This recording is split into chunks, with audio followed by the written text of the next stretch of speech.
Bonjour, c'est Anne-Laetitia Béraud. Bienvenue dans Tout s'explique, notre podcast où on parle sexualité et société. On évoque aujourd'hui l'état de la sexualité des Européennes, des Françaises plus particulièrement, avec la publication d'une enquête Observatoire européen de la sexualité féminine, publiée ce jour par l'IFOP pour Poken Company. C'est un sondage international qui a été réalisé en mars 2021 auprès de 5000 personnes en Europe. Et patatras, c'est en France qu'on compte le plus de femmes insatisfaites dans leur vie sexuelle. 35%, c'est-à-dire plus d'une femme sur 3 interrogée. C'est plus que dans les pays du Nord, comme l'Allemagne, 23%, le Royaume-Uni, 27%, et on se rapproche des Italiens à 30%. L'inactivité sexuelle aussi progresse, c'est en France 41% et au Royaume-Uni 47% qu'on compte le plus de femmes sexuellement inactives. Les Françaises mécontentes de leur vie sexuelle, mais pourquoi ? Est-ce qu'il y a une raison, des raisons ? On en parle tout de suite avec François Croche, je suis directeur du pôle genre, sexualité et santé sexuelle. Je suis spécialiste de ces questions depuis une petite quinzaine d'années. Pourquoi les Françaises sondées se disent-elles les plus insatisfaites dans leur vie sexuelle ? Alors, il y a sans doute un effet Covid, vu que on sait que le Covid a créé des conditions de stress, d'anxiété, parfois des états dépressifs. On a appelé ça un peu une sorte d'usure psychologique générale qui s'est étalée pas seulement durant le premier confinement, mais pendant plus d'un an.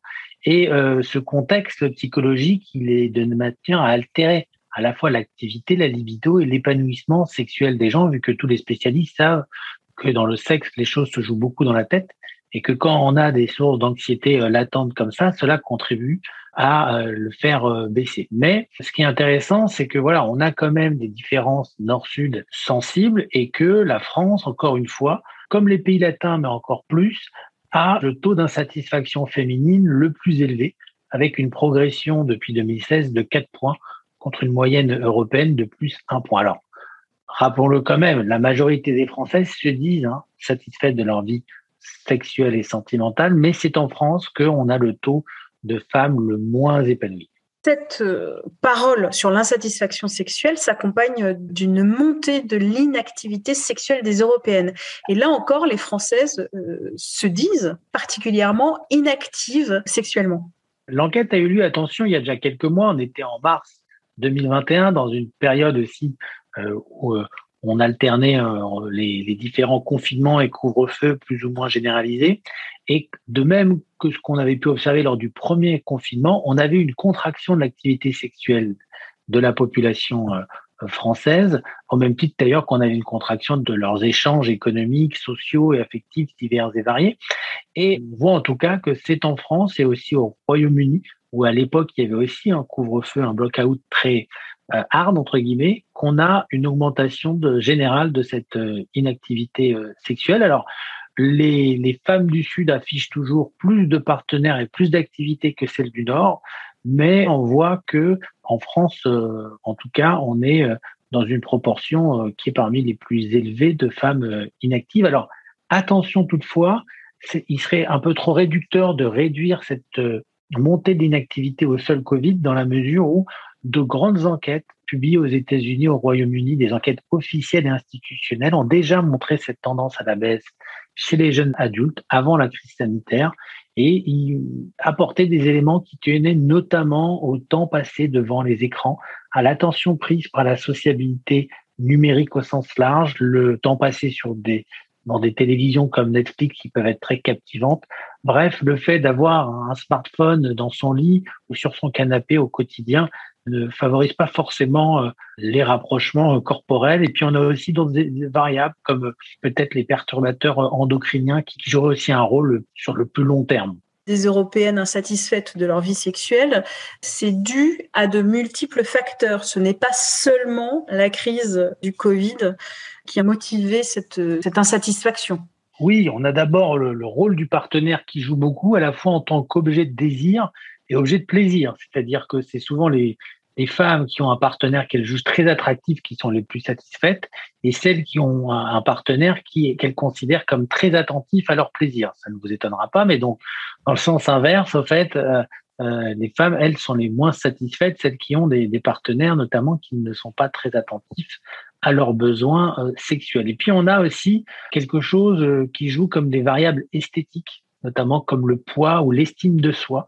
Et on sait que la mésestime de soi freine le relâchement nécessaire à son épanouissement sexuel. Les femmes qui ne se trouvent pas jolies sont aussi des femmes qui sont les moins satisfaites, sans doute parce qu'il y a un effet aussi de complexe qui joue. Et puis, on a aussi un effet plus politique, plus culturel.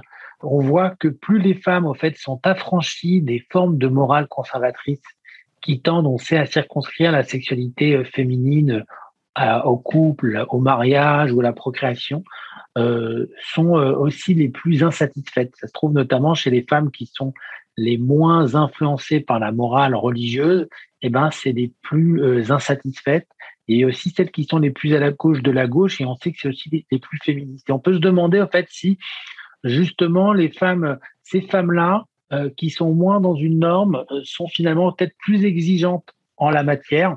Ils sont plus attachés à une forme d'équilibre et de réciprocité dans le plaisir conjugal.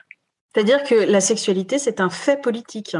En tout cas, c'est quelque chose qu'on ne peut pas dissocier de l'activité sociale au sens large et culturel, et que en réalité, quand on a des problématiques nationales comme le Covid, ou quand on a des problématiques de couple et d'équilibre dans le couple, tout ça joue sur l'épanouissement sexuel. Celui-ci n'est pas lié qu'aux pratiques, aux positions, aux expériences qu'on peut faire dans un lit. Sur cette insatisfaction sexuelle, vous pensez, alors c'est au doigt mouillé, que ça peut continuer du fait de la pandémie ou pas ? Je pense pas. Je pense que le Covid a eu un effet, aussi bien sur la libido que sur les situations d'anxiété qui plombent les formes d'épanouissement sexuel. Mais je pense pas qu'on soit sur un effet durable. Vous voyez ce que je veux dire ? Voilà, une fois que le stress et les conséquences économiques et sociales de la crise, qui peuvent s'avérer beaucoup plus lourdes qu'on le croit et beaucoup plus longues, seront passées, il n'y a pas de raison que on ait des femmes qui sont plus insatisfaites. Disons que je pense notamment qu'aujourd'hui, avec le développement de la masturbation, la banalisation des activités masturbatoires chez les femmes, qui recourent aussi plus facilement à des sextoys qui sont très adaptés à leur plaisir, on le sait très bien, et puis aussi à une meilleure connaissance de leur corps et de l'enjeu que constitue notamment tout ce qui est orgasme pour leur bien-être psychologique.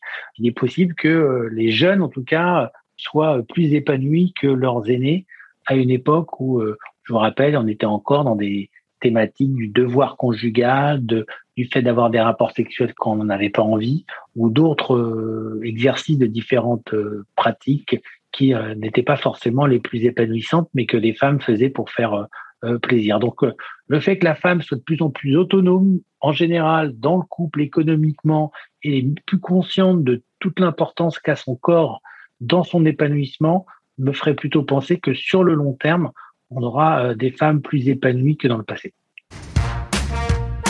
Merci à François Cros de l'IFOP pour ses explications.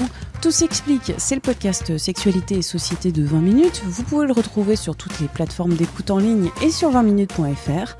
Sur les plateformes d'écoute en ligne, vous pouvez vous abonner, c'est gratuit, et ainsi vous serez alerté des nouvelles diffusions. Pour nous écrire, audio@20minutes.fr. On se retrouve la semaine prochaine. D'ici là, portez-vous bien.